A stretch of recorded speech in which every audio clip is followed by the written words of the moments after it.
Melihat ini, Ziyun juga terkejut. Bos, ada apa? Meskipun dia tahu bahwa cahaya dan bayangan ke-10 sama sekali bukan lawan bos, bos tidak perlu kehilangan kekuatan abadi sekarang. Bukankah baik untuk menyapu bersih emas ilahi? Hong Lian menyadari sesuatu yang salah, dan matanya yang indah berkilat. Saya mengerti. Itu adalah makhluk. Sinar teleportasi ini, karena hanya satu orang yang muncul, adalah aturan yang ditetapkan oleh pengetuk. Baru saja anak laki-laki ini naik untuk menyelamatkanmu, menerobos sinar cahaya di tepi. Lawan menghilang, menandakan bahwa jika makhluk lain ikut campur, itu akan melanggar aturan ujian. Dan emas ilahi Gu berbeda dari objek ilahi dan dapat dianggap sebagai makhluk berdaging dan berdarah. Jadi, begitu anak itu memanggil Gu emas ilahi, kemungkinan akan berakhir karena pelanggaran. Begitu kata ini keluar, wajah Ziyun tiba-tiba berubah. Tidak bisakah dia menggunakan emas ilahi? Jika demikian, kekuatan bos akan sangat melemah. Bahkan dapat dikatakan bahwa emas ilahi Gu sekarang menjadi artefak pembunuh hebat bos. Tanpa bantuan seperti itu, tantangan di belakang mungkin cukup bergelombang. Awalnya Ziyun cukup percaya diri dengan Qin Yichen. Sebagian besar alasannya adalah karena itu dari emas Dewa Gu. Tetapi sekarang emas Dewa Gu tidak dapat digunakan. Bagaimana dia tidak khawatir? Setelah Qin Yichen tertegun, dia melihat bahwa cahaya dan bayangan telah meraung dan menyerang. Wajah sebelumnya menjadi dingin, lengan bajunya terlempar, dan gigi macan tutul terbang menjauh. Ya, gigi macan tutul berubah menjadi pedang tajam, dan di tengah langit, itu berubah menjadi harimau dan macan tutul.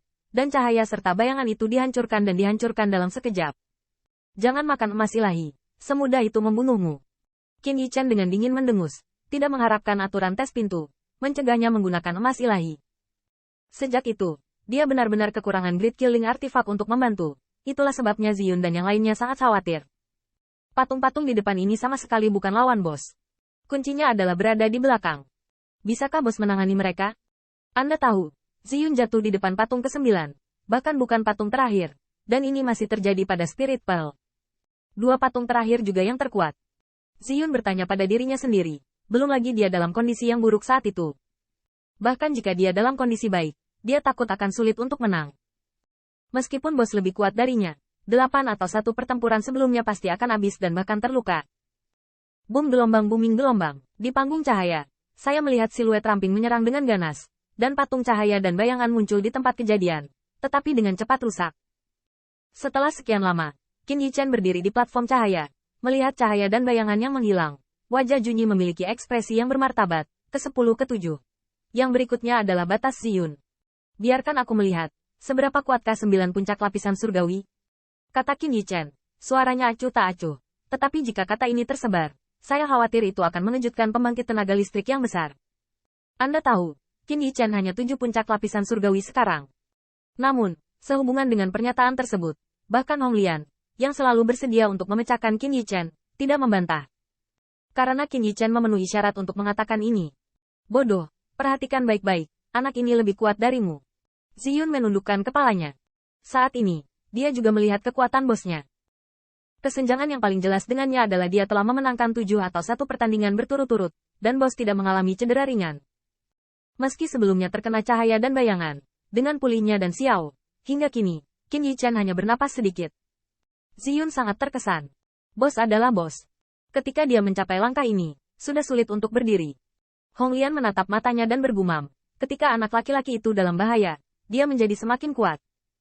8 atau 8 patung tidak dapat menghentikannya, tetapi itu membuat saya semakin menantikan apakah dia dapat memenangkan cahaya dan bayangan terakhir.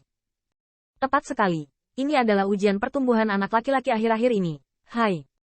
Cahaya dan bayangan memadat. Nafas yang ganas. Mata yang dingin dan parah. Nafas yang penuh dengan 9 puncak lapisan surgawi. Mengaum. Saya melihat cahaya dan bayangan itu meraung tiba-tiba. Dan siluet itu berubah menjadi pijaran cahaya. Yang melanda. Dan kecepatannya sangat cepat sehingga mata Qin Yichen menyipit. Namun, cahaya dan bayangan yang membuat kemenangan sengit Ziyun ini tidak menyebabkan Qin Yichen panik. Tersenyum dingin. Jangan biarkan emas ilahi digunakan. Tidak masalah. Ada lebih dari 1 objek ilahi untuk Tuan Muda. Roda tulang langit terbelah. Ya. Sebuah roda tulang terbang keluar dari selongsong. Hanya menjerat cahaya dan bayangan yang datang di wajah. Roda tulang yang terbelah dengan cepat menyusut. Dan taji tulang dicekik dengan cepat. Taji tulang tertanam dalam cahaya dan bayangan. Meski bukan darah dan daging yang terciprat, tapi kecemerlangan. Cahaya dan bayangan tampak terluka dan raungannya ganas. Mengaum. Bersamaan dengan raungan, tubuh cahaya dan bayangan itu tiba-tiba menjadi lebih besar, seolah-olah memperlihatkan tubuh naga banjir. Tubuh naga banjir sangat kuat dan panjangnya beberapa ratus zang. Tampaknya digunakan untuk menopang tulang yang patah. Kulit Qin Yichen sedikit berubah, dan saya segera merasakan serangan balik yang kuat dari Rifting Bonewell. Diam-diam berpikir, cahaya dan bayangan ini benar-benar tidak biasa, dan kekuatan tubuh berdaging dari 9 puncak lapisan surgawi meletus. Jika itu bukan divine object, saya khawatir akan hancur oleh satu kejutan. Namun, terlepas dari reaksi kuat dari roda tulang Split Day, Qin Yichen terkejut dan bereaksi secara instan. Pikirannya berputar dan mengendalikan pertumbuhan pesat roda tulang Split Day, sehingga cahaya dan bayangan yang berubah menjadi naga banjir tidak dapat dipatahkan. Mengaum. Tanda seru. Tanda seru. Cahaya dan bayangan itu juga tidak diharapkan. Roda tulang Split Day dapat mengubah ukurannya sesuka hati. Ketika berubah menjadi dewa, kekuatannya melonjak dengan ganas, tetapi taji tulang masih menghancurkan sisik dan cipratannya. Naga banjir melihat cahaya dan bayangan. Lagi pula, itu pasti pembangkit tenaga listrik knockout. Kesadaran bertarungnya sangat kuat. Tubuhnya melejit lagi, dan keinginannya untuk tumbuh. Percuma saja, ketika Qin Yichen melihat ini, dia tertawa dengan lelucon, dan dia sangat percaya diri dengan cakra rangka. Namun, yang membuatnya tidak menyangka adalah bahwa cahaya dan bayangan tubuh naga banjir itu hanya pukulan tiba-tiba, dan gelombangnya meletus. Yang pertama baru saja bersiap untuk mengontrol roda tulang Split Day menjadi lebih besar lagi. Perkecil, dan dalam sekejap mata, itu berubah menjadi sosok manusia lagi. Dengan cepat berubah menjadi sebuah ruangan kecil, yang mengarah ke retakan asli dari tubuh naga dari tulang-tulang Split Day yang berkibar ke langit, berubah menjadi siluet cahaya dan bayangan humanoid. Dengan perubahan seperti itu, lolos dari pengejaran objek dewa. Menarik, mulut Qin Yichen sedikit terangkat, tetapi dia melihat bahwa cahaya dan bayangan telah tiba.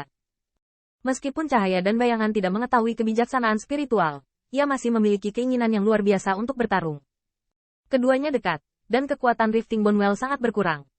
Tiba-tiba, telapak cahaya dan bayangan berubah menjadi cakar menyilaukan yang bersinar, merobek bayangan Dao Tao. Tetapi Qin Yichen melihat dengan jelas bahwa hanya ada dua pembunuhan nyata. Satu datang ke tenggorokannya dan yang lainnya lurus. Ledakan. Namun, Qin Yichen tidak takut akan hal ini. Apakah menurut Anda dapat berbalik di depan Tuan Muda setelah menghindari Skybreaker?